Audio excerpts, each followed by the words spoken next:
ജീവിതത്തിന്റെ expiry date ഏതാണ്ട് കഴിഞ്ഞിരിക്കുന്ന വിശ്വഗുരുവിന്റെ ഒരു വെളിപാട് ഇന്നിപ്പോ ക്യാബിനറ്റിൽ അവതരിപ്പിച്ചിരിക്കുകയാണ്. അതായത് ഇനി മുതൽ എന്റെ ക്യാബിനറ്റിൽ മന്ത്രിയാകണമെന്നുണ്ടെങ്കിൽ ഈ വയസ്സാം കാലത്ത് വടിയിടിച്ച് നടക്കുന്ന കാലത്ത് ഇനി നിങ്ങൾ ഇൻസ്റ്റാഗ്രാം ഫോളോവേഴ്സിനെ ഉണ്ടാക്കണം അത്രേ.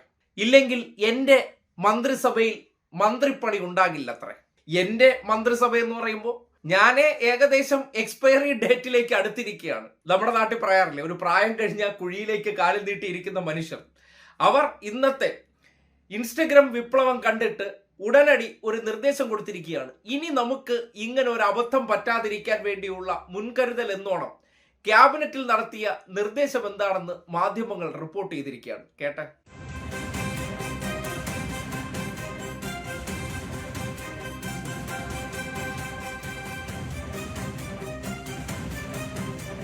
ഇൻസ്റ്റഗ്രാമിൽ ഫോളോവേഴ്സ് ഇല്ലെങ്കിൽ മന്ത്രിപ്പണി ഉണ്ടാകില്ല എന്ന് പ്രധാനമന്ത്രി നരേന്ദ്രമോദിയുടെ മുന്നറിയിപ്പ്. എല്ലാ മന്ത്രിമാരും ഇൻസ്റ്റയിൽ ആക്റ്റീവ് ആകണമെന്ന് കേന്ദ്ര മന്ത്രിസഭാ യോഗത്തിൽ പ്രധാനമന്ത്രി നിർദ്ദേശം നൽകി. CJP സമരത്തിന്റെ പശ്ചാത്തലത്തിൽ ചേർന്ന പ്രത്യേക മന്ത്രിസഭാ യോഗത്തിലാണ് പ്രധാനമന്ത്രി മന്ത്രിമാരോട് ജെൻസി ആകാൻ ഉപദേശിച്ചത്. കേട്ടല്ലോ, ജെൻസി തലമുറ അടുത്തത് വരാൻ പോകുന്നത് ആൽഫ തലമുറയാണ്. അങ്ങനെയുള്ള തലമുറകളുടെ ഇൻസ്റ്റാ പേജും അത് ഈ എക്സ്പയറി ഡേറ്റ് കഴിഞ്ഞ ടീമുകൾ ഫോളോവേഴ്സിന് ഉണ്ടാക്കണമെന്ന് പറഞ്ഞാൽ ഇതിനെയൊക്കെ ആരാണ് ഇൻസ്റ്റാഗ്രാമിൽ ഫോളോ ചെയ്യാൻ പോകുന്നത് എന്നൊരു പ്രധാനപ്പെട്ട ചോദ്യമുണ്ട്. കുറച്ച് PR പണിയിലൂടെ എനിക്ക് കുറച്ച് ഫോളോവേഴ്സിനെ ഞാൻ ഒപ്പിച്ച് വെച്ചിട്ടുണ്ട്, അതുപോലെ നിങ്ങൾ എല്ലാവരും ഒപ്പിക്കണമെന്നുള്ളതാണ് നിർദ്ദേശം. ഇനി നമുക്കെതിരെ ഇങ്ങനെ ഇൻസ്റ്റ ഉപയോഗപ്പെടുത്തിക്കൊണ്ടുള്ള ഒരു വലിയ മൂവ്മെന്റ് വരാതിരിക്കാൻ നമ്മൾ എന്ത് ചെയ്യണം? ഈ വയസ്സാം കാലത്ത് ബാക്കിയുള്ളതെല്ലാം മാറ്റിവെച്ച് ഇൻസ്റ്റാ ഫോളോവേഴ്സിനെ കൂട്ടണം. ആ ഫോളോവേഴ്സിനെ കൂട്ടിയാൽ മാത്രമേ എൻ്റെ 19 വയസ്സായ ആളല്ല, 80 വയസ്സിന് മുകളിലോട്ട് പോകാൻ പോകുന്ന ആളുടെ പ്രഖ്യാപനം എന്ന് പറഞ്ഞാൽ എൻ്റെ മന്ത്രിസഭ, ഞാൻ എന്തോ ചെറുപ്പക്കാരനാണെന്ന് സ്വയം വിചാരിച്ചുകൊണ്ട് നിർദ്ദേശം കൊടുക്കുകയാണ്.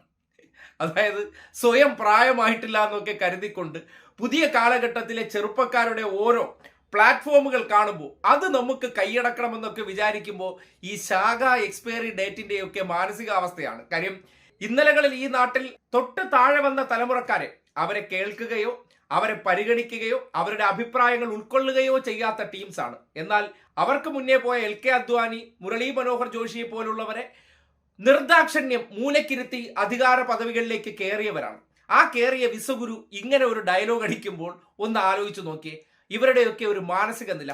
80കളുടെ കാലഘട്ടത്തിൽ ഇന്ത്യയിൽ ഡിജിറ്റൽ വരുന്നതിന് മുമ്പ് ഡിജിറ്റൽ ക്യാമറ ഉപയോഗപ്പെടുത്തി കാർമേഘത്തിന്റെ ഇടയിലൂടെ റഡാർ ഉപയോഗപ്പെടുത്തി എന്നൊക്കെ പറയുന്ന അതേ ശാഖാബുദ്ധി ഇവിടെയും വന്നിരിക്കുകയാണ്. പുതിയ കാലത്തെ ചെറുപ്പങ്ങൾക്കിടയിലേക്ക് ഏതെങ്കിലും PR-കാരെ വെച്ചിട്ട് എന്ത് ചെയ്യണം, ഞാൻ എഴുതുന്നു എന്ന രീതിയിലൊക്കെ ഡയലോഗ് അടിച്ചാൽ കുട്ടികളെല്ലാം കൂടി വന്ന് ഫോളോ ചെയ്യുമെന്നാണ് വിശ്വഗുരു അമ്മാവൻ കരുതുന്നത്.